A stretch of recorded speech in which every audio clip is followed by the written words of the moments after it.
The failure of modern skill-based matchmaking is that it's designed to maximize perfect match scenarios and to minimize the others. When it's working, a majority of games become super tight, super stressful, and that's not fun for most players. So where exactly is the variability?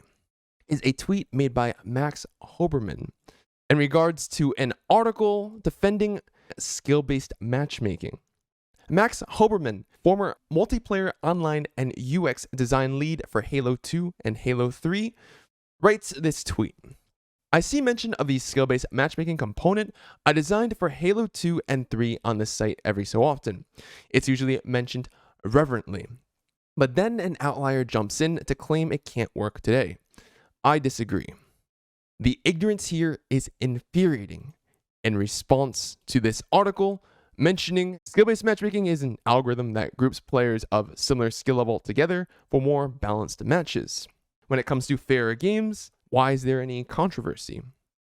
Well, coming from an actual game developer, when I implemented cleanly divided the space into ranked and unranked matchmaking playlists. Ranked filtered opponents based on level. This was for when you wanted a competitive match. But even then, I intentionally allowed a variability in the range of levels we matched you with.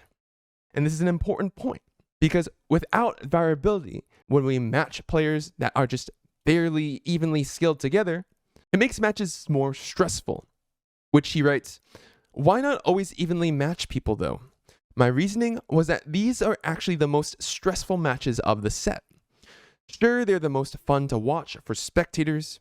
Games come down to the wire. That's because the team that wins is the team that outperforms expectations. And if we're constantly matching people up of similar skill level over and over again, all they're going to be is stressed out all the time. People have to adapt to the environment they've been forced to play in. Being stressed out all the time, having to play sweaty. If you check the Dead by Daylight content creator Twitch streams, you'll probably notice that a lot more people are playing sweatier more than ever before. Because the only way to have fun in a matchmaking system where everyone is always stressed out is to play harder, play sweatier, go for win streaks, tunnel, camp, slug, non-stop. Which is a paradox when we scroll down into the article, mentioning that skill-based matchmaking prevents people from queuing into an unrelenting meat grinder, full of sweaty teens hopped up on monster energy and lack of experience in the real world. Facing off against players with a similar level of practice is a good way to ensure that you're all going to have the most enjoyable possible experience. Skill-based matchmaking is a necessary part of maintaining a healthy player base, and it prevents hardcore players from going on power trips, where they go on a 50-to-1 kill-death ratio in FPS shooters. Now, if skill-based matchmaking prevents all of that, why, when it comes to Dead by Daylight content creation, all I see these days are win streaks? Today we're doing the second episode of 50 wins, 50 win streak, 1,000 kill streak, 826 games in a row with each killer on Wesker as Blight. with Nurse. It almost feels like we went from content creation focusing on meme builds, highlighting crazy moments, to only sweating, only doing win streaks, tunneling and camping more often, no matter how many base kit changes we do with an anti-camp feature and nerfs to gen regression, nerfs to gen progression.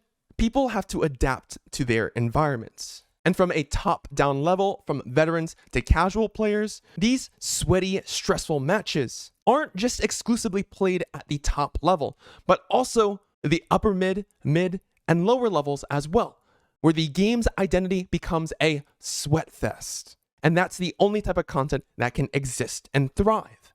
But Coconut, why can't you just make meme content and just do meme builds, make crazy plays? Well, because people become what they consume.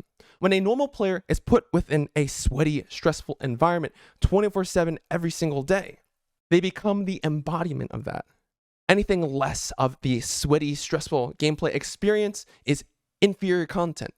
Hence, less meme builds, less fun content, less casual content, and more hardcore content, competitive content. Oh, maybe our community wants competitive play. No, you're creating the environment of which, where that is the only type of community that you can manifest. But let's go on.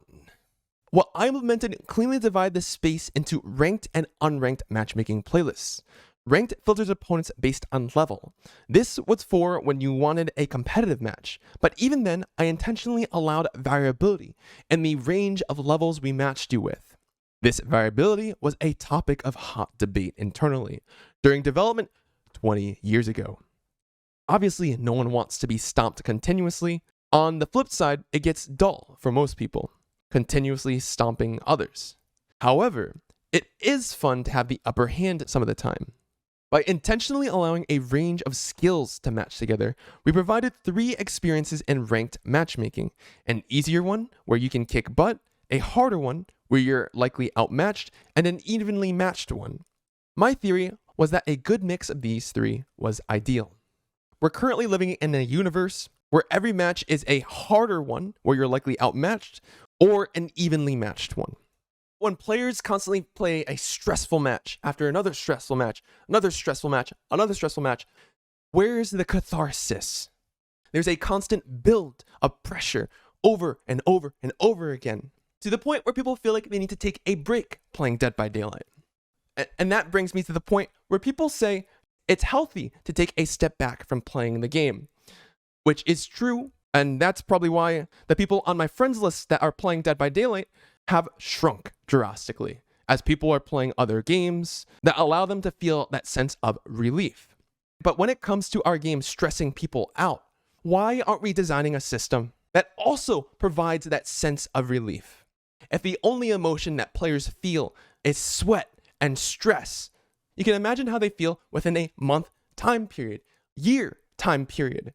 They'll eventually quit your game, which is also the reason why a lot of content creators are quitting the game. There is a lack of heartbeat, where there's usually an up, a down, a midpoint, an essence of variability, where the essence of Mother Nature is a mimicry of real life. And when our game lacks that relief, that catharsis, that release of stress that we're constantly feeling all the time, we end up pushing people away from our game and killing our core player base, which is exactly what's happening right now. I don't think it's too late, but something obviously needs to be done about this. Content creators, or legions of devoted fans, just regurgitate the same views. Their argument is that there's something inherently unfair about grouping skilled players in matches with other skilled players, but that's quite clearly ridiculous. It's like supporting a football team, where one team is getting pummeled and clearly outmatched. This kind of sounds similar to a certain game developer that compared Dead by Daylight to hockey. Skilled play inherently leads to kills or escapes. Think about sports, and I'll use hockey as an example because I'm Canadian. You wouldn't say the only count wins when placing teams in the standings, but they should also count shots on goal too. A more skilled player takes more shots. We forget to mention that sports are competitive events that people watch to see the best of the best face off for a prize pool of money. Now, when we take that sentiment to comparing video games to sports and stretch it over an entire video game, it gets to the point where every match feels like people are playing like their life is on the line. Like there's $20,000 at stake. It's often an argument point that I see people complaining about, how every match feels like a competitive tournament where everyone's sweating over and over again. And it feels like that way for a reason, due to the lack of foresight for a player having fun and the name of game-wide fairness.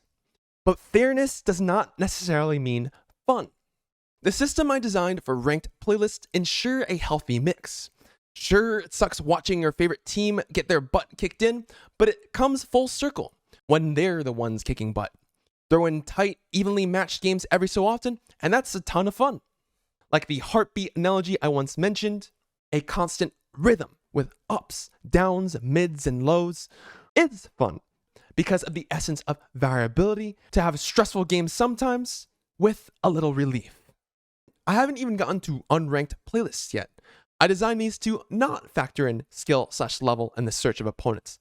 Yes, our engineers utilized the same codebase and kept skill/level as a search criteria, but we substantially deprioritized it in matchmaking, which Choi also mentioned as to one of the reasons why the lights out modifier didn't feel fun, because behavior enabled skill-based matchmaking for it, when in comparison to the My Little Oni, it was predominantly more fun.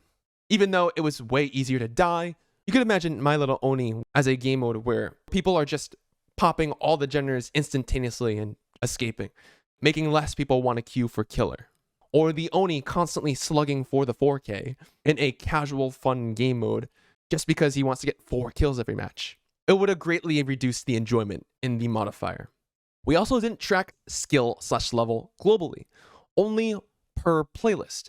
The net result was that unranked matchmaking allowed a very wide range of skill levels to match together for what everyone agreed was casual, inconsequential fun. Again, that's the way it should be, in my opinion. Since the natural skill level distribution of players follows a bell curve, there are outliers, inherently low skill and high skill players. Characterizing the high skill ones as sweaty teens hopped up on Monster Energy is really disrespectful. And to be honest, this article is probably made by someone who's just projecting their insecurities and has likely never been at the high skill level to the point where if this journalist was a game developer, they would likely infantilize a video game in the name of righteously making the game more fun for casual people, while tone-deafly making the game worse for everyone. Segregating high-skill players from the population at large, forcing long wait times on them is a form of discrimination. Designers should strive to find a way that players of all skill levels can have fun together. Casual, inconsequential, unranked matchmaking is one way. I dabbled with handicap settings and asymmetric game mode design as others. Game devs shouldn't take the easy way out and default to segregation though. There's far more that can be done. Derogatory views like this among game developers is a cop-out and a disservice to players. Hens mentioned a player who dug into the game's code that Dead by Daylight has individual skill brackets. As you win more matches, you get to a higher skill bracket. After ranking into this bracket, there's also a loss prevention system in place that prevents the player from immediately dropping back out even if they lose multiple matches in a row. The more games you play, the better you get, the more you get locked into the highest skill bracket. This type of segregation is being utilized by the Dead by Daylight game developers in the name of making the game more casual and fair. But why is our community playing competitive even though we designed the system to be more fun for casual players? What that must mean is that people want the game to be competitive, which is likely the reason why Behavior has started doing sponsored tournaments and events, because they only see the symptoms of their decision making, not the root problem and cause as to why people feel this way. Eventually, over time though, casual players may become filtered out due to the game being too stressful, and we'd only be stuck with a competitive, sweaty, try-hard player base homogeneously. And if that's the case, if we've reached a point of no return, Behavior at that point might as well just make a 5v5, where there's a team of 1 killer, 4 survivors, versus another team of 1 killer, 4 survivors. Have map bans, have perk bans, have killer bans, and fully commit to making Dead by Daylight a competitive game. It's entirely risky, could backfire completely. That's why I believe Behavior should probably just bring back the emblem-based or rank-based matchmaking, as that worked previously, people liked it, and players just kind of want some good old-fashioned casual fun. So this was a Halo game developer's critique on the failure of modern-day skill-based matchmaking. I have to thank Choi for finding this and pointing this out. I'll leave a link to his channel and the video he uses to cover this exact same topic and Behavior. Please. We've been tackling this problem from all angles, psychological, scientific, and now even coming from the mouth of another game developer himself. Skill-based matchmaking probably needs to go. But maybe you guys have a better solution in the form of modifiers or something. We'll see. I hope you understand why a lot of people are complaining about the current matchmaking system.